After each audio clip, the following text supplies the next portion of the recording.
फिर से आत्मसात कुल्हड़ से सुनते हैं एक नया दर्शन और अनूठा अध्यात्म। एक अल्हड़ सी शाम चाय के कुल्हड़ को थाम, एक अल्हड़ सी शाम चाय के कुल्हड़ को थाम, दो यार मिल बैठ लगे सुस्ताने, तभी अचानक कुल्हड़ लगे बतियाने।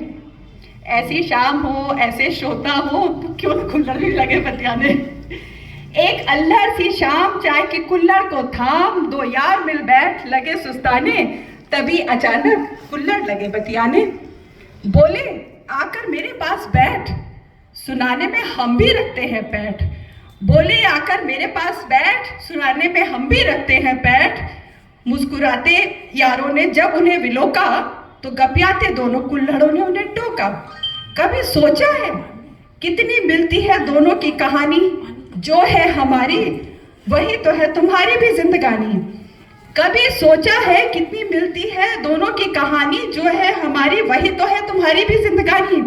यहाँ से वो पैरेलल शुरू होता है, जो दोनों में तुलना और समानता, वो आप ध्यान दीजिएगा। हैरान से वे दोनों इंसान उन बातूनी कुल्हड़ों की बातों में रस पाने लगे। हैरान से वो दोनों इंसान उन बातूनी कुल्हड़ों की बातों में रस पाने लगे। चाय की चुस्कियों के बीच जिंदगी की अजब सुलझनों को उलझाने लगे। चाय के चुस्कियों के बीच जिंदगी की अजब उलझनों को सुलझाने लगे। एक कुल्हड़ मुस्कुराकर बोला, एक कुल्हड़ मुस्कुराकर बोला, देखो हमारा और तुम्हारा दोनों का रखवाला ऊपर वाला। हमारे लिए भी ऊपर वाला होता है, और कुम्हार की दशा आप देखिए तो कुल्हड़ और मिट्टी के बर्तनों के सापेक्ष जो है वो स्थिति ऊपर ही है। देखो हमारा और तुम्हारा दोनों का रखवाला ऊपर वाला, हमारा वाला कहाए कुम्हार और तुम्हारा कहलाए तारनहार। दोनों मानुस मन अचरज से अबूझे, देखने लगे ऐसे कुल्हड़ अजूबे। अब कुल्हड़ दूसरे ने दार्शनिकता में फरमाया, अब कुल्हड़ दूसरे ने दार्शनिकता में फरमाया, क्षितिजल पावक गगन समीरा, से ही रचता है जब शरीर तेरा और मेरा। क्षिति जल पावक गगन समीरा, ये पंचभूत हैं जिनसे हमारा शरीर रचा है। और इसी एक एक जो पदार्थ है उसको देखिए कैसे कुल्हड़ की रचना में उसका सहयोग है, और उसी से वो भी सारा संसार ही इसी से रचा है। अब कुल्हड़ दूसरे ने दार्शनिकता में फरमाया, क्षितिजल पावक गगन समीरा, से ही रचता है जब शरीर तेरा और मेरा।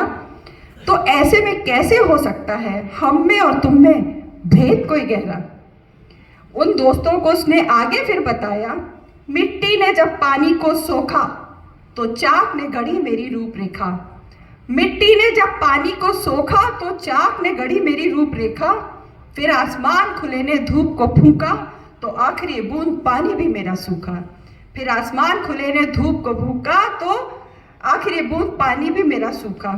आग की तपिश ने मेरा रूप रंग किया संपूर्ण, जो पहले था मिट्टी का बिखरा हुआ सा चूर्ण।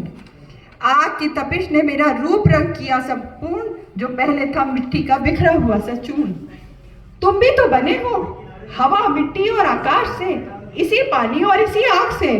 तुम भी तो बने हो हवा मिट्टी और आकाश से, इसी पानी और इसी आग से। हम भी मिट्टी से बनते हैं और मिट्टी में मिल जाते हैं, और तुम्हारे भी तो सारे ज्ञानी यही बात तो बताते हैं। कुल्हड़ दूसरा जब थोड़ा रुका, तो अलबेले पहले ने थामी कमान, गंभीर होती दार्शनिकता को दिया थोड़ा विराम। हंसकर लगा समझाने, जैसे तुम में से कुछ इंसान एक हल्के से धक्के से भी दरक जाते हैं। जैसे तुम में से कुछ इंसान एक हल्के से धक्के से भी दरक जाते हैं, तो कुछ मजबूती से अपनी भारी से भारी झटके भी सह जाते हैं। किस्म किस्म के ऐसे कुल्हड़ हम में भी पाए जाते हैं। एक बात दोनों में है समान, चाहे कुल्हड़ हो या कि हो इंसान। इन्हें किसी काम का है अगर बनाना, तो पड़ता ही है इन्हें तपाना। जब से जीवन का ये अध्यात्म दो दोस्तों ने कुल्हड़ों से समझा है, तब से उन चारों का ही मन आपस में रह गया उलझा है। क्योंकि इनकी संरचना में बड़ी इको फ्रेंडली समता है। माटी के रचे कुल्हड़ हो या मानुस, अवशेष माटी ही बचता है, अवशेष माटी ही बचता है। बहुत